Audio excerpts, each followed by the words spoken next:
Merci, Monsieur le Président. Est-ce que vous m'entendez bien? Oui, on vous entend bien. Voilà. Alors, je me présente tout d'abord. Je suis Bernard Dubuisson, professeur en droit de la responsabilité et en droit des assurances à l'UC Louvain et par ailleurs coprésident de la commission de réforme du droit de la responsabilité civile. Je suis aussi doyen de la faculté de droit et si je le mentionne, c'est simplement pour m'excuser de n'avoir pas eu le temps de vous préparer un PowerPoint parce qu'en période de rentrée, c'est un petit peu compliqué, comme vous l'aurez compris, notamment compte tenu de la circulation du virus Omicron. Voilà, mais je vais essayer d'être aussi clair que possible et je suppose que ce que l'on attend de moi, c'est de vous indiquer quels seraient les risques qui seraient inhérents à l'instauration d'une vaccination obligatoire. Mais avant cela, je vous précise effectivement, mesdames et messieurs, que je n'ai aucun conflit d'intérêt dans ce contexte-là. Je vous remercie aussi pour cette invitation et je vais donc essayer de remplir mon devoir aussi bien que possible. Je l'envisagerai uniquement, compte tenu du temps limité, sous l'angle de la responsabilité éventuelle des pouvoirs publics. Donc, je vais laisser de côté la responsabilité des prestataires de santé, la responsabilité du fabricant du vaccin lui-même, qui sont aussi des questions que l'on pourrait aborder, mais qui sont, à mon avis, moins importantes dans le débat que nous avons aujourd'hui.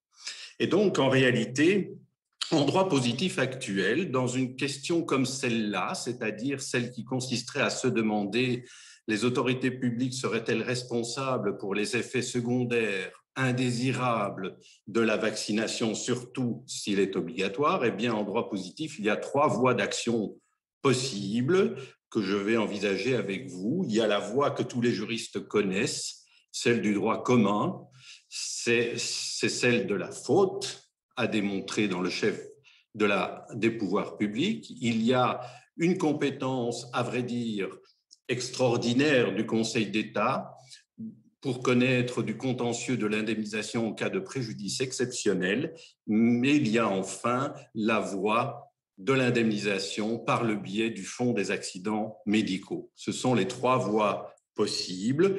Je ne me prononce évidemment pas dans ce contexte sur l'opportunité ou non de la vaccination obligatoire. Je n'ai aucune compétence dans ce contexte, donc je ne prononce pas là-dessus, mais uniquement sur les risques éventuels liés à cette vaccination. Prenons la première voie, c'est-à-dire les articles 1382 et 1383, que les juristes connaissent bien, puisqu'il énonce que tout fait quelconque de l'homme qui cause à autrui un dommage oblige celui par la faute duquel il est arrivé à le réparer. Or, d'autres termes, pour obtenir réparation de ce dommage et réparation intégrale, il faut démontrer, premièrement, une faute, deuxièmement, un lien causal entre la faute et le dommage, et troisièmement, le dommage lui-même. Alors, la première question qu'on pourrait se poser à cet égard, c'est de savoir, mais au fond, si l'obligation vaccinale est imposée soit par la loi, soit par un règlement, est-ce qu'il ne s'agit pas là d'un acte de souveraineté qui serait au fond ou qui échapperait à toute responsabilité civile?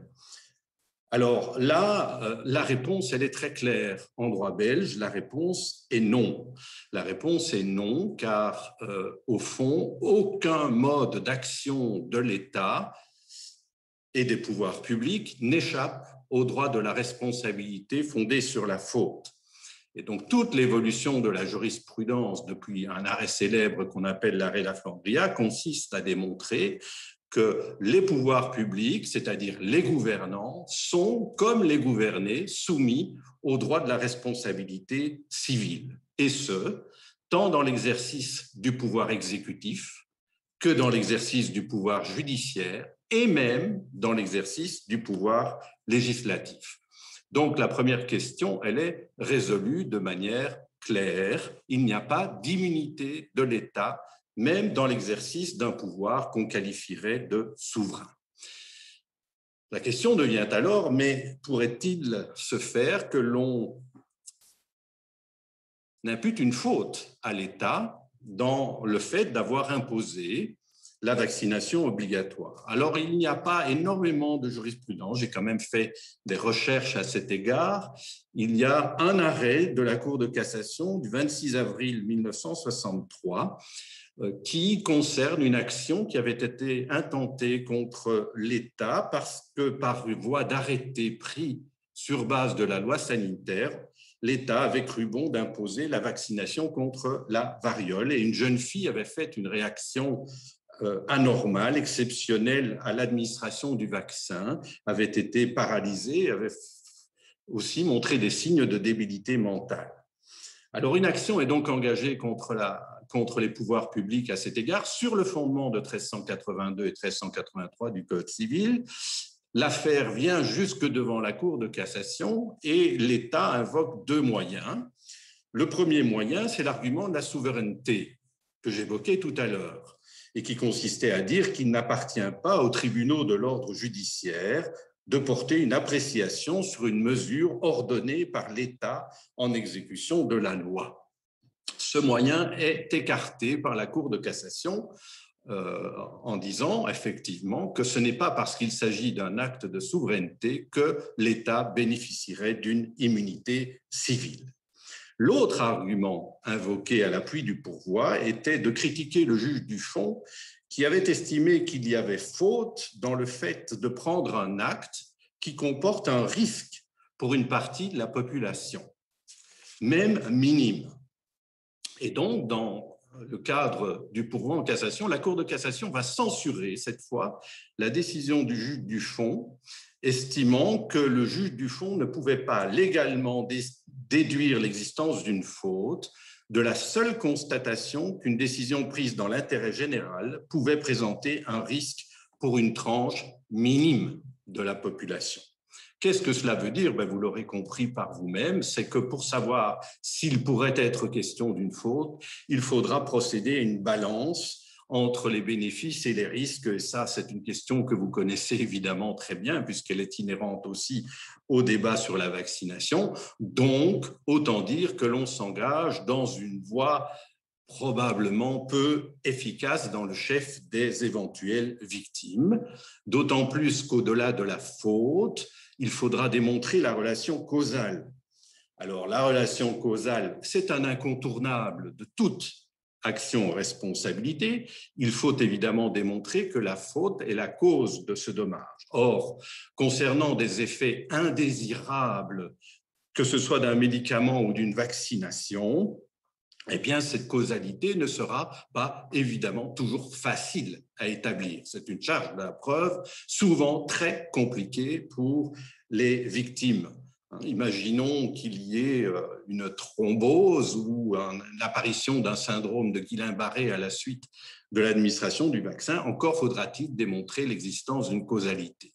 Et là, la seule chose que je voudrais vous dire, compte tenu du temps, c'est que la causalité juridique ne s'apparente pas à une causalité scientifique à 100%. J'entends par là que la certitude causale est une certitude judiciaire. C'est-à-dire que le juge doit avoir la conviction, au bout du compte, qu'il y a une relation, un haut degré de vraisemblance, dirais-je, entre le fait générateur du dommage, à savoir l'administration du vaccin, et le dommage lui-même. Autant dire, pour en terminer avec cette première voie, que cette base juridique est incertaine et qu'elle n'offrira probablement pas aux victimes une voie d'indemnisation satisfaisante pour couvrir les effets indésirables de la vaccination. Démontrer la faute, démontrer la relation causale, s'engager dans un procès judiciaire qui risque d'être long, ça n'est probablement pas, et même certainement pas, la voie idéale. La deuxième voie d'indemnisation, elle est fondée sur l'article 11 des lois coordonnées sur le Conseil d'État, car en effet, de manière assez particulière, le Conseil d'État peut connaître d'une action en indemnisation pour préjudice exceptionnel. Alors, on connaît bien la compétence du Conseil d'État et de la section d'administration du Conseil d'État en particulier qui connaît de l'illégalité ou des actes administratifs. Ici, il s'agit d'une compétence tout à fait particulière au contentieux de l'indemnisation. et qui ouvre un droit d'action en réparation du dommage à tout citoyen qui s'estime victime d'un acte de l'État ou d'une quelconque autorité administrative qui entraînerait pour un citoyen un préjudice qualifié d'exceptionnel. Ce qui est important de comprendre sur la base de cette action, c'est qu'il s'agit là d'une responsabilité sans faute. C'est une responsabilité sans faute qui se fonde sur la rupture de l'égalité entre les citoyens face aux charges publiques. Et donc, l'idée, c'est que tout citoyen qui vit en société doit supporter un certain nombre d'inconvénients liés à la vie en société, mais que dès lors qu'on s'aperçoit qu'il y a un préjudice vraiment exceptionnel subi par une victime à la suite d'un acte de l'autorité, eh bien que là, on pourrait effectivement avoir cette voie d'indemnisation devant le Conseil d'État. Que dire de cette compétence? Je dirais qu'il faut la relativiser sur plusieurs aspects. Pourquoi? Parce que, d'une part, c'est une compétence résiduelle. C'est-à-dire que le Conseil d'État ne peut connaître de l'action que s'il n'y a pas d'autres compétences ou tribunaux compétents pour en connaître. Donc la compétence est résiduaire, donc pour que l'action soit déclarée recevable, il faut d'abord vérifier s'il n'y a pas moyen de s'adresser ailleurs, pour le dire plus simplement, c'est-à-dire devant les tribunaux de l'ordre judiciaire. Donc la compétence, c'est une compétence de pleine juridiction, donc le Conseil d'État peut statuer au fond sur l'indemnisation du dommage, mais la compétence est résiduelle. En plus, et ça peut être aussi un élément, la compétence du Conseil d'État ne peut être à ce titre reconnue que pour des actes de l'exécutif, pas pour des actes législatifs. Le Conseil d'État n'a pas compétence pour connaître des actes législatifs. Ce n'est donc que s'il s'agissait d'un arrêté royal pris sur base de la loi sanitaire qu'il pourrait connaître de ce contentieux. Et enfin, notons, et c'est là un peu sa faiblesse, mais toute relative, que le Conseil d'État, sur cette base, statue en équité. Cela veut dire qu'il n'est pas tenu par le principe de la réparation intégrale du dommage, donc il n'est pas nécessaire, ou en tout cas indispensable. Il peut le faire, bien sûr, hein, il peut accorder réparation intégrale du dommage, mais il n'est pas obligé de le faire. Alors, à nouveau, je me suis plongé dans la jurisprudence du Conseil d'État et il y a un contentieux, effectivement, qui a concerné, pas un contentieux abondant, mais un contentieux qui a concerné la vaccination obligatoire contre la polio, hein, qui a été décrété par un arrêté royal d'octobre 1966 sur le fondement de la loi sanitaire du 1er septembre 1945. Et il y a là 3 affaires qui se sont développées sur la base de cette compétence du Conseil d'État, que je ne vais pas détailler ici, mais elles se sont déroulées entre les années 1990 et les années 2010, toujours pour connaître de dommages subis par des enfants en bas âge à la suite de l'administration du vaccin contre la polio.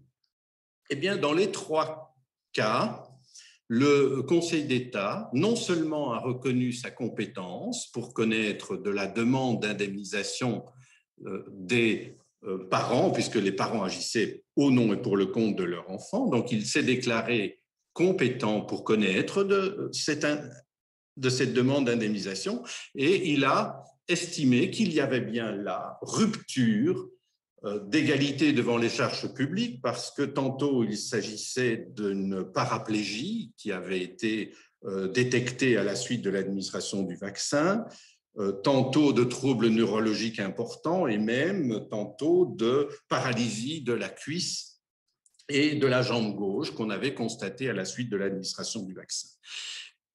Bien qu'il y ait eu discussion sur l'existence du lien de causalité qui, je le répète, est un incontournable, parce que le Conseil d'État, lui aussi, doit évidemment vérifier si l'acte générateur du dommage est en lien causal avec ce dommage. Surtout pour la 3e affaire, il y avait des doutes quand même quant à la relation causale entre l'administration du vaccin et la paralysie de la cuisse et de la jambe gauche. Mais il a considéré qu'il pouvait se contenter d'un haut degré de probabilité. Et dans les 3 cas, il a donc accordé une indemnisation aux victimes et une indemnisation intégrale. Pour en terminer avec cette deuxième voie d'indemnisation, reconnaissons qu'il ne s'agit pas là d'une voie d'indemnisation très sûre, ni très satisfaisante pour les éventuelles victimes. Pourquoi est-ce que je l'affirme? C'est simplement parce qu'il s'agit là d'une compétence que je qualifie évidemment de résiduaire, où l'on statue en équité et que finalement le Conseil d'État statue en bout de course sur l'existence d'un préjudice que l'on qualifierait d'exceptionnel. Et même si je n'ai pas connaissance de jurisprudence à cet égard, il est possible que, puisque maintenant existe le fonds d'indemnisation des accidents médicaux, il est possible que finalement le Conseil d'État estime que, au titre de sa compétence résiduaire, il ne doit plus statuer sur ce type de demande. J'en viens donc à ma troisième voie d'indemnisation qui concerne l'indemnisation devant le fonds d'indemnisation des accidents médicaux. Vous le savez peut-être, vous le savez sans doute, une loi du 31 mars 2010 a été adoptée sur l'indemnisation des dommages résultant des soins de santé. La mise en place de ce fonds d'indemnisation pour les accidents médicaux liés à des prestations de soins de santé faisait suite à une insatisfaction générale venant tant des médecins que des patients et des assureurs sur les voies d'indemnisation du droit commun, qui se résumait pour le patient à devoir démontrer la faute du médecin, le lien causal et le dommage. C'est toujours la même chanson. Et donc, l'on a mis en place ce fonds d'indemnisation des accidents médicaux. C'est un fonds qui est en fait un service qui est constitué au sein de l'assurance maladie et invalidité et qui est financé par la voie d'un budget annuel, un budget annuel qui lui est attribué pour couvrir les dommages résultant des accidents médicaux arrêtés, délibérés en Conseil des ministres. Alors, ce n'est pas ça qui nous intéresse au premier chef, mais il est important de comprendre que dans ce contexte, dans le contexte de ces lois, la victime d'un accident médical dispose d'un droit, un droit nouveau lui permettant d'obtenir auprès du fonds d'indemnisation une indemnisation pour un accident sans responsabilité à charge de la solidarité nationale. Donc, à nouveau, ce qu'il faut souligner ici, c'est qu'il ne s'agit pas, dans cette mission principale d'indemnisation, de responsabilité pour faute, nullement. Au contraire, il s'agit plutôt de garantir une indemnisation aux victimes pour des accidents réputés sans responsabilité. Je vais à l'essentiel parce que le Fonds des accidents médicaux a d'autres missions que la mission d'indemnisation dont je vous parle ici, mais je ne vous parlerai que de la mission d'indemnisation pour des accidents sans responsabilité. Alors, qu'est-ce que ça veut dire un accident médical sans responsabilité? Eh bien, pour le dire en quelques mots, ce sont des accidents liés à des aléas thérapeutiques. Le fonds est chargé d'indemniser la victime lorsqu'il s'agit d'un accident lié à une prestation de soins de santé qui n'engage pas la responsabilité d'un prestataire de soins, qui ne résulte pas de l'état antérieur du patient et qui entraîne pour celui-ci un dommage anormal et suffisamment grave. Si les conditions objectives sont réunies, la réparation sera intégrale. Le dommage, dans ce contexte, je viens de vous le dire, doit résulter d'une prestation de soins de santé dispensée par un prestataire de soins. Et ces notions sont empruntées à la législation qui existe dans le domaine de l'art de guérir, donc je ne vais pas rentrer dans les détails de ces définitions. Mais en plus, le dommage doit être, dit-on, anormal et être suffisamment grave pour pouvoir ouvrir à la victime un droit à indemnisation. Qu'est-ce qu'un dommage anormal? Eh bien, d'après la définition de la loi, le dommage est réputé anormal lorsqu'il n'aurait pas dû se produire compte tenu de l'état actuel de la science, de l'état du patient et de son évolution objectivement prévisible. C'est donc quand même aussi une notion qui est sujette à interprétation. Mais en même temps, le dommage doit être grave, suffisamment grave. Alors, qu'est-ce qu'on entend par un dommage grave? Ça veut dire tout simplement que le dommage en question doit atteindre un certain seuil de gravité pour être pris en compte, et il est réputé grave dans 3 ou 4 hypothèses. D'une part, lorsque le patient subit une invalidité permanente d'un taux égal ou supérieur à 25%, premier cas. Deuxième cas, lorsqu'il subit une incapacité temporaire de travail, au moins durant 6 mois consécutifs, ou 6 mois consécutifs sur une période de 12 mois. Et enfin, lorsque le dommage occasionne des troubles particulièrement graves, y compris d'ordre économique, dans les conditions d'existence de la victime. Troisième cas, le quatrième cas étant le cas malheureux, bien entendu, du décès. Donc, la question devient pour nous, est-ce que le fonds des accidents médicaux serait cette ressource pour les victimes éventuelles d'effets indésirables de la vaccination contre la COVID-19? Quelques questions peuvent se poser dans ce contexte. D'abord, peut-on dire qu'il s'agit d'une première question sur laquelle on pourrait débattre? S'agit-il véritablement d'un acte médical et d'un dommage lié à une prestation de soins de santé? Si je fais l'observation, c'est qu'on pourrait dire, mais au fond, c'est plutôt un problème lié à un produit qui est défectueux, et dès lors, le fonds des accidents médicaux pourrait ne pas être compétent pour en connaître. En réalité, tel n'est pas le cas. En tout cas, la majorité des commentaires et le fonds des accidents médicaux lui-même considère qu'il y a bien dans l'administration d'un vaccin un acte médical qui se distingue clairement d'un traitement par médicament. Dès lors, sur cette base, le fonds des accidents médicaux pourrait être compétent. Et d'ailleurs, il y a un avis qui a été rendu par le fonds des accidents médicaux le 19 décembre 2017 à propos des effets indésirables d'un vaccin contre la grippe.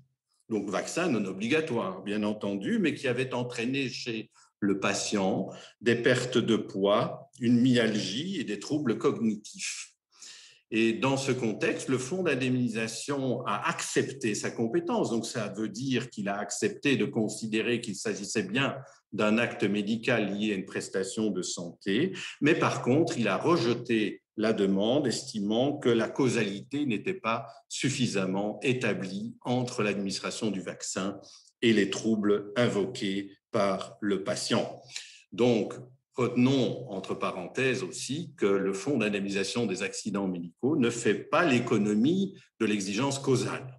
Donc, il faut toujours, même devant le fonds des accidents médicaux, démontrer la causalité. C'est peut-être la deuxième question que je voudrais aborder, c'est précisément la question de la causalité, cette fameuse question de la causalité.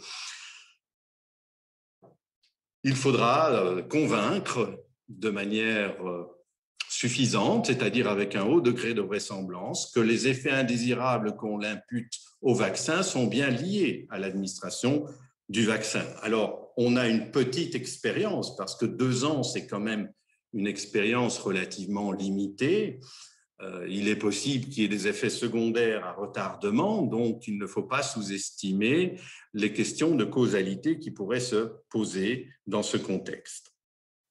La troisième question, c'est de savoir, mais qu'est-ce que ça veut dire un dommage anormal lorsqu'il s'agit d'une vaccination? Bien, au fond, on va éliminer du champ de l'indemnisation tous les effets secondaires bénins et réputés normaux et bien connus pour ne conserver que les effets secondaires imprévus qui ont une ampleur relativement exceptionnelle, pour le dire en quelques mots. Mais donc, sur la notion même de dommage anormal, il pourrait aussi y avoir un débat. Est-ce qu'au fur et à mesure qu'on accumule les connaissances scientifiques par les procédures de pharmacovigilance sur les effets du vaccin, est-ce qu'on peut encore dire que si on les connaît, que le dommage est encore anormal? Donc, il pourrait y avoir un débat sur cette question, mais a priori, je pense que pour des effets secondaires qui seraient d'une ampleur suffisamment grave, il n'y a pas lieu, à mon avis, de contester la compétence et la possibilité de l'indemnisation par le fonds. Une question est évidemment aussi de savoir, oui, mais ce risque qui repose finalement sur le fonds d'indemnisation qui serait amené à traiter toutes les demandes liées à une obligation vaccinale qui est instaurée, mais ce risque, il dure combien de temps en fait? Eh bien, le délai de prescription de l'action devant le fonds est un délai qui est le délai de droit commun. Ça veut dire 20 ans à partir du fait générateur. Donc, et le fait générateur sera probablement l'administration, la dernière administration du vaccin. Donc, c'est un risque qui, dans le futur, n'est pas négligeable. On ne peut pas négliger que s'il y a des effets à retardement, ma collègue parlait effectivement des femmes enceintes qui craignaient que des effets secondaires soient liés à la prise de ce vaccin. Si ça devait se dérouler, si ça devait s'avérer vrai, on n'est pas nécessairement à l'abri d'une multitude de demandes d'indemnisation qui imposeraient alors à l'État de prendre en charge tous ces dommages.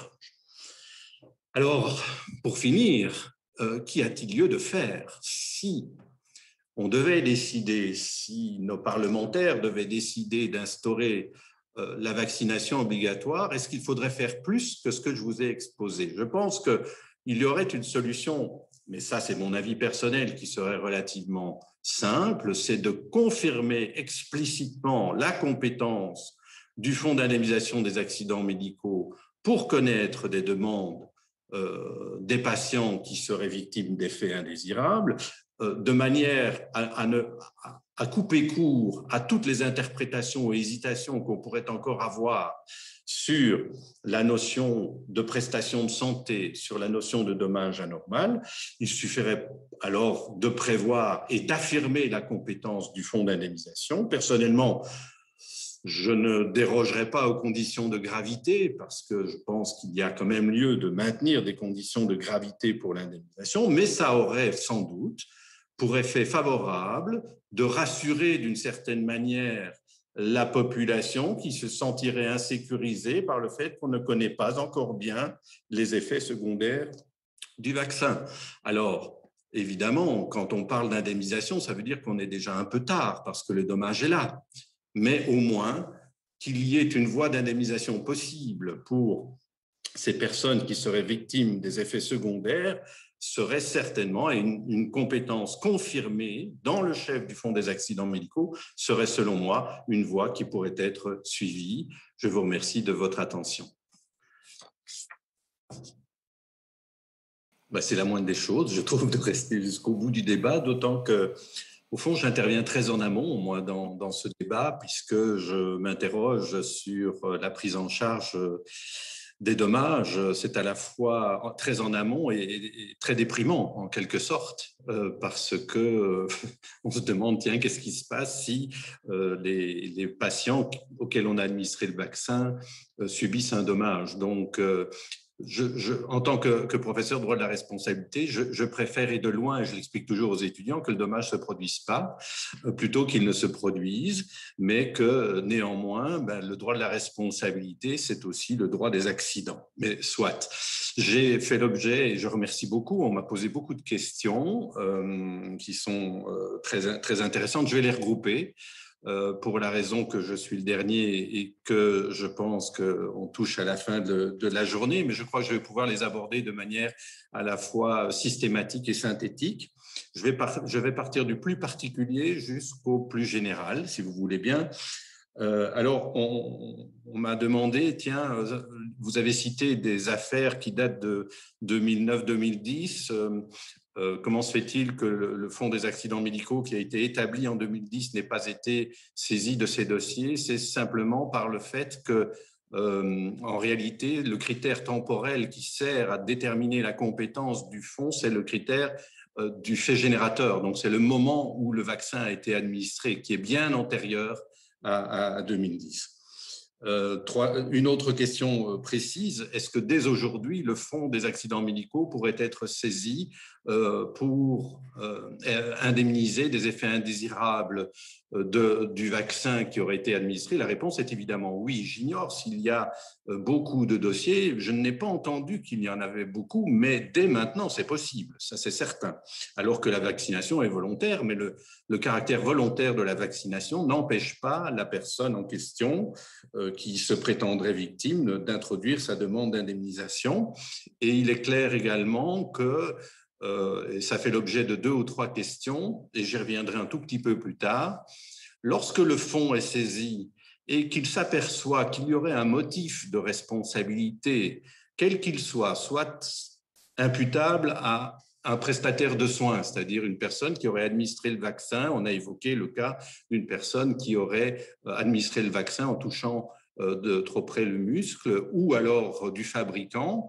Ce qui se passe alors, c'est que le fonds renvoie d'une certaine manière l'affaire devant le potentiel responsable, mais si le potentiel responsable conteste sa responsabilité, ce qu'il risque de faire, alors le fonds d'indemnisation indemnise en avance et puis essaye de rentrer dans ses fonds, si j'ose dire, en récupérant le montant de l'indemnité. C'est évidemment très important pour la victime parce qu'elle est indemnisée, elle ne supporte donc pas ni le risque du procès, ni le risque des longueurs du procès, ni l'éventuelle non-responsabilité qui serait prononcée. Ce risque va reposer alors, dès lors, sur le fonds d'indemnisation lui-même. Des questions pratiques ont aussi été posées. En fait, on dit oui, il y a des procédures d'indemnisation qui existent, mais est-ce que ce n'est pas un leurre parce que ce n'est jamais un avantage pour qui que ce soit d'être impliqué dans une procédure judiciaire? C'est parfaitement vrai.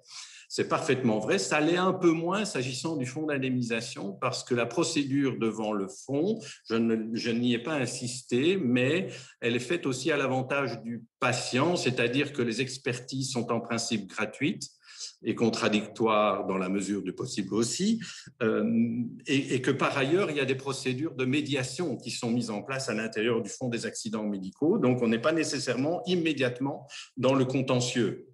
Donc, dans le cas de la procédure devant le fonds d'indemnisation, les coûts liés au litige sont normalement moins importants. Alors, ça ne veut pas dire que tout est bien dans les processus d'indemnisation du fonds. Il y a beaucoup de praticiens qui se plaignent du caractère peut-être peu contradictoire des expertises et des conflits d'intérêts, mais pour le reste, néanmoins, la procédure est, disons, allégée dans le chef du patient. On m'a demandé aussi, mais au fond, si l'on dit qu'il y a un fonds qui est là pour indemniser, est-ce que ça ne va pas multiplier les demandes? Oui, bien sûr, c'est peut-être un risque, mais c'est un risque inhérent à tout système d'indemnisation. Il faudra faire le tri entre les plaintes fondées et les plaintes infondées, mais le risque n'est pas nul que des personnes qui se sont vues administrer le vaccin imputent des effets secondaires, peu importe ces effets secondaires à l'administration du vaccin, mais alors il faudra évidemment qu'ils prennent en charge la démonstration du lien de causalité. Je reviens à cette faute technique qu'on invoquait qui pourrait être commise par celui qui administre le vaccin, qu'il soit infirmier, infirmière, médecin ou pas. Bien entendu, cette responsabilité-là aussi peut être invoquée sur le fondement de la responsabilité pour faute. S'il s'agit d'une infirmière, elle bénéficiera certainement d'une immunité de responsabilité civile qui lui est accordée par la loi, qu'il s'agisse de l'article 18 de la loi du 3 juillet 78 ou de la loi de 2003. Donc, il y aura une immunité pour l'infirmière, mais peu importe, Le droit de la responsabilité, je dis toujours à mes étudiants, a un pouvoir très englobant. Aucun acte, aucune personne n'échappe au droit de la responsabilité civile. Donc, ce n'est pas parce qu'il y a un système spécial d'indemnisation qu'on serait empêché d'introduire une action en responsabilité contre un prestataire de soins. Et le fonds procéderait exactement de la même façon, c'est-à-dire que s'il a l'impression qu'une action en responsabilité est possible contre un prestataire de soins, eh bien, il peut renvoyer la victime vers le prestataire et son assureur, leur proposer de faire une offre d'indemnisation à l'amiable, et si elle est refusée, il avance les fonds, comme je l'indiquais tout à l'heure. Alors, on m'a aussi posé beaucoup de questions sur la responsabilité éventuelle du fabricant, c'est très pertinent.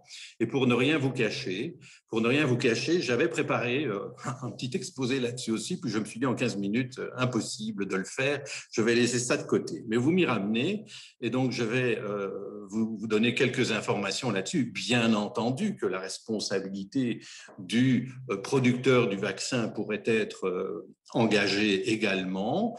Il existe une loi spéciale du 25 février 1991 qui résulte de la transposition d'une directive européenne et qui est la loi sur la responsabilité civile du fait des produits défectueux, tout simplement, et qui permet d'agir contre le fabricant lorsque le produit qu'il a mis en circulation est affecté d'un défaut. Donc, c'est également par principe une responsabilité sans faute, mais il faut démontrer que le produit était affecté d'un défaut. Alors, évidemment, cette action est théoriquement possible, mais vous allez être confronté à toute une série de questions et à nouveau à des procédures compliquées parce que les problèmes vont se poser au moins à 3 niveaux. Le défaut, qu'est-ce que c'est? La loi le définit comme défectueux un produit qui n'offre pas la sécurité à laquelle on peut légitimement s'attendre. Et la question devient alors, mais quelle est la sécurité à laquelle on peut légitimement s'attendre dans le chef d'un vaccin? Certainement pas l'innocuité absolue du vaccin. Les gens savent, ou le grand public sait qu'un vaccin peut avoir des effets secondaires indésirables. Par ailleurs, on regardera de manière très précise la notice d'information qui accompagne le vaccin, s'il y en a une, et si le producteur du vaccin a indiqué qu'il y avait peut-être des effets secondaires indésirables, il pourra s'en prévaloir pour dire qu'en réalité, son produit n'était pas défectueux. Donc, première difficulté, la preuve du défaut. Deuxième difficulté récurrente, c'est la preuve du lien causal à nouveau. Il faudra de la même manière démontrer la causalité entre le défaut du produit et le dommage. Et là, il y a un contentieux que je n'ai pas cité puisque je n'avais pas évoqué la responsabilité du fabricant, un contentieux assez abondant en France concernant le vaccin contre l'hépatite B, car plusieurs personnes ont ensuite développé de la sclérose en plaques et ont prétendu que cette sclérose en plaques était liée à l'administration du vaccin, ce qu'aucune preuve médicale ne permettait d'établir. Mais néanmoins, les tribunaux ont alors réagi en se fondant sur des présomptions, des indices en quelque sorte, qui étaient les suivants. Il y en avait 2 ou 3 qui étaient invoqués. La proximité temporelle, c'est très faible comme présomption, mais la proximité temporelle entre l'administration du vaccin et le développement de la sclérose en plaques a parfois été retenue par certains tribunaux, alors que les médecins savent très bien qu'une proximité temporelle n'est en aucun cas un facteur de causalité. Par ailleurs, les tribunaux se sont fondés aussi sur l'absence d'antécédents héréditaires et sur la base de ces indices, ont pu alors établir une causalité qui était quand même largement improbable. Et ça, c'est une question juridique très difficile, c'est de savoir est-ce que les mécanismes de preuve qui ont lieu en droit peuvent combattre une certitude scientifique médicale inverse. Là, on a eu l'impression que oui, mais je crois que là, c'est largement critiquable. Si scientifiquement, il n'y a guère de probabilité ou qu'on ne peut pas établir le lien entre l'administration du vaccin et l'apparition de la maladie, je crois qu'il faut simplement dire que la causalité n'existe pas. Et vous aurez donc compris que dans le cadre d'un procès contre le fabricant, cette question pourra se poser aussi. Troisième écueil ou troisième difficulté, si vous voulez, que peut présenter l'application de la loi sur la responsabilité du fait des produits défectueux, c'est qu'il existe dans cette loi une cause d'exonération qu'on appelle le risque de développement. Et donc, cette cause d'exonération permet au producteur d'échapper à sa responsabilité s'il démontre qu'au moment où il a mis le produit en circulation, il ne pouvait pas connaître l'existence du défaut. C'est-à-dire que les connaissances scientifiques qui existaient à l'époque de la mise en circulation ne lui permettaient pas de déceler l'existence de ce défaut. Il y a fort à parier que dans certains cas, bien entendu, les fabricants pourraient se retrancher derrière le risque de développement en disant, écoutez, on était dans des circonstances assez exceptionnelles, nous avons mis rapidement en circulation le produit au bénéfice d'ailleurs d'une autorisation qui a été délivrée dans l'urgence. Donc, nous ne pouvions pas avoir tous les moyens pour éventuellement déceler l'existence du défaut. Donc, vous avez au moins 3 problèmes dans ce contexte qui risquent de se poser. Donc, ce n'est pas la voie royale non plus, une action en responsabilité contre le fabricant, certainement pas la voie royale. Mais possible, bien entendu, et peut-être que le fonds pourrait ensuite, après avoir indemnisé les patients, tenter cette action en responsabilité. Alors, une autre question m'a été posée, et de fait, j'aurais dû l'évoquer parce que c'est fondamental. Est-ce qu'il y a une différence sous l'angle de la responsabilité selon que la vaccination serait obligatoire ou qu'on la laisserait volontaire? Alors, oui, bien entendu, il y a une différence majeure. Si la vaccination est volontaire, elle résulte du consentement du patient. D'une manière ou d'une autre, il a consenti à la vaccination. Ça ne veut pas dire qu'il n'a pas droit à indemnisation si des effets indésirables devaient se produire, mais il ne va pas se retourner contre l'État, puisque l'État n'est pas à la source de la vaccination. Par contre, si la vaccination est obligatoire, elle résulte d'un acte de l'État, d'un acte législatif ou réglementaire de l'État. Donc, de cette manière, on élargit nécessairement le champ de la responsabilité de l'État, ça c'est très clair, et on intensifie le risque aussi, puisque plus il y a de vaccinés, plus il y a aussi de risques d'effets indésirables. Donc, très clairement, oui, il y a une augmentation, une exposition plus grande à l'action en responsabilité de l'État. Alors, on pourrait prendre les choses à l'inverse en disant, oui, mais si on ne fait rien et si on ne préconise pas la vaccination obligatoire, ne pourrait-on pas nous le reprocher aussi? On peut tout reprocher en droit de la responsabilité, tant un acte qu'une abstention. Donc, le fait de ne pas agir pourrait être éventuellement source de responsabilité, mais c'est beaucoup plus théorique et beaucoup moins crédible que les actions en responsabilité qui se fonderaient sur l'obligation vaccinale.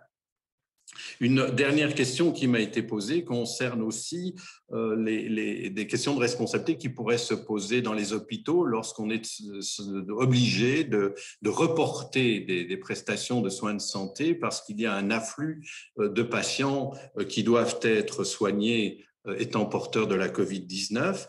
Alors, là encore, par principe, la responsabilité n'est pas exclue. Par principe, la responsabilité n'est pas exclue. Et là encore, je dis souvent, si vous lisez l'article 1382 entre les lignes, qu'est-ce qu'il vous dit? Il vous dit n'importe quelle personne ayant commis n'importe quelle faute, ayant entraîné n'importe quel dommage, doit réparation de ce dommage. Donc, en fait, son champ est englobant, son champ est énorme, et donc il n'est pas exclu que l'on puisse engager la responsabilité soit d'un hôpital, soit d'un prestataire de soins, parce qu'il aurait fait des choix de report de prestations de santé qui auraient conduit soit à un décès d'une personne ou qui auraient retardé sa prise en charge. Mais dans ce contexte, bien entendu, il existe aussi une cause de justification qui ne manquera pas d'être invoquée, c'est l'état de nécessité. Alors, l'état de nécessité, c'est évidemment lorsque on ne peut pas faire autrement et qu'on doit sacrifier un intérêt déterminé par rapport à un intérêt que l'on juge supérieur. Et à ce moment-là, effectivement, on considère que l'acte, bien qu'étant dommageable, est purgé d'une certaine manière de son illicéité, puisqu'il y a des circonstances justifiant que l'on ait posé cet acte dans le cadre d'un surcroît, d'un afflux de patients qui n'aurait pas permis finalement de les traiter tous de manière justifiée. Mais bien entendu, les critères de choix qui auraient été mis en place pourraient être eux-mêmes interrogés.